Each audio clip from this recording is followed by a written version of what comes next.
A lot of interesting developments on this case that we all watched very closely. I want to start with the question of, does the judge's order, and I'll ask you, Elizabeth, to answer this, does this set up Trump to ask for an appeal or to try to get out of it somehow? Well, I think, there was a little bit of something for everyone in this order from Judge McAfee. Certainly that Trump and his allies lost in the sense that they were seeking to have the indictments dismissed because of this alleged conflict of interest, or, at least to have Fani Willis disqualified from the case. While that didn't happen, obviously the special prosecutor, Nathan Wade, did resign from the case, and certainly there was some scathing criticism of DA Willis that I'm sure Trump and his allies will continue to use as the case goes forward, and certainly in the court of public opinion. But, other than perhaps for delay, I'm not sure that it's really in their interest to appeal this because of those things that they did get out of it. I think now at this point, the focus really will turn to both sides making their legal arguments, to the decision makers of, the everyday jury, the jury of everyday Americans who will ultimately decide this case. I want to play for you, Cully, what former President Trump said and have you give your take on it. Listen to what he said. The local DA stuff, the Fani Willis, she spent with Wade, I call her Fannie Wade, she spent with Wade, her lover, boyfriend, days in the White House and in the Justice Department talking about my case. Now, that case is imploding. She should never be allowed anywhere near a case, in my opinion. Some of the charges have been thrown out. Well, yeah, 10 charges have been thrown out. A lot of them have been thrown out. It's a fake case.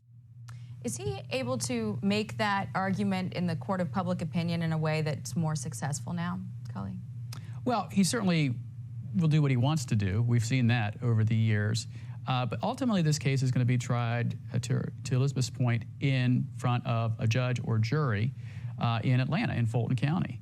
But I agree with my colleague. I mean, look, there's a little bit something for everybody in this decision. But the findings of fact and conclusions of the law were very methodically done. In this 23-page opinion, which I wrote about yesterday, the judge was journeyman. He looked at whether there was an actual conflict of interest and applied the facts. He looked at whether there was an appearance of impropriety and applied the facts and said absolutely. And then he looked at whether there was forensic misconduct, her comments at the church, and said it was legally improper. That presents a big problem for her and her office if they remain on the case. If there are convictions in any of these cases, that will be issue number one on appeal. And I could see an appeals court sending it back for retrial. And so I think some DAs would actually, despite their ego, recuse their office and give it to another DA to allow it to go forward. But I don't think Fani Willis has she's not the type of person to do that. Should she have done that, Elizabeth? I mean, there are a lot of people who are watching this saying, look, the public has already seen, you basically on trial for all intents and purposes, and it's been certainly a distraction from the case that she was trying to make. Should she, for the integrity of the case and for, public perception, have stepped away? Well, I definitely agree with you that it's been a distraction, but I think it's important to remember that she is not the end-all and be-all of the case. We started this with a grand jury indictment. The grand jury is a jury of one's peers, everyday Americans, who came up with the indictment that Donald Trump is now being prosecuted for. And DA Willis will probably not be the one who will be doing the day in and day out presentation of the case.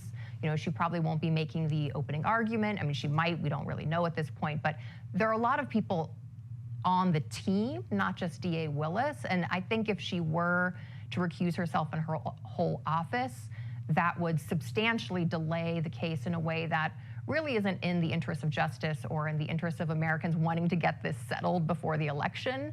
So I think when you realize that it's much bigger than DA Willis, this is really about a judge and a jury and a process, then I think it really becomes less important. We had this, very meticulous decision by Judge McAfee that says there wasn't an actual conflict of interest, but there was this appearance of a conflict of interest, and that's why Special Prosecutor Wade had to resign. Okay. So I think it's just a matter of going forward at this point.